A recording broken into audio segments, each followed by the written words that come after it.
In this study, I'm going to be doing a paint tube, but if you'd like to do a toothpaste tube, that is your choice. So first of all, I'm going to be mapping out how this is going to fit onto the page. So ideally, it needs to be A4 size. I'm pressing very lightly with my pencil so that it doesn't dent the paper and I can rub these guidelines out. It's really important to map out your drawing accurately before moving on to the next stages. If you notice how I'm holding my pencil, I'm holding it further down.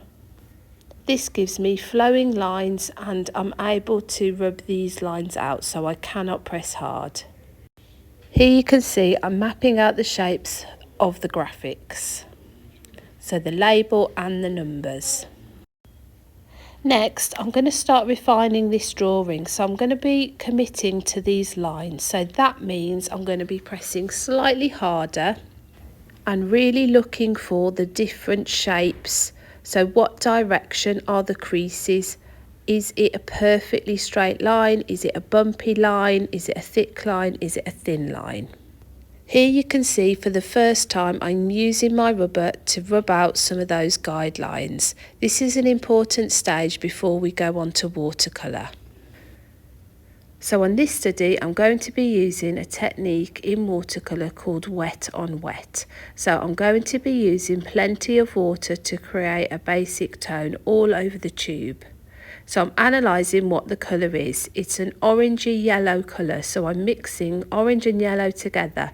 You can see there's lots and lots of water in this paint. Next, I'm blending in some darker shadows using black and purple to create a 3D effect. So really look for where the darker areas are. You're going to be putting more paint into the shadows. If you'd like to add a background, you can do this with an opposite colour to the colour of your tube. The table shadow also helps it to look more three-dimensional. So I've let this part of the painting dry and now I'm going to be doing a technique called wet on dry.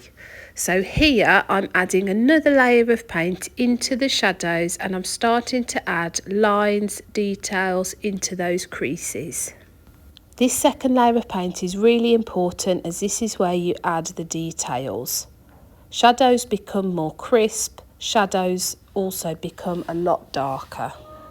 I'm using the tip of my brush and trying to keep the brush in an upright position to make it more accurate. In this final part of the study, I'm going to be using fine liner. So this is where the final level of detail is going to happen. So I'm using the fine liner to outline using thick and thin lines. I'm also filling in some of the medium tones with hatching, scumbling, and you can do stippling as well. So look for the shadows. Where is it darker? Can you add vertical lines, diagonal lines to go with the shape of the form? When adding lines, to create a darker tone, you need to go over the top a couple of times, making the lines really close together. For a lighter tone, you can press a little bit softer, but you also need to space out your lines. Evaluating my final study, I felt it needed some extra shadows, so I'm carefully adding a little bit of extra paint.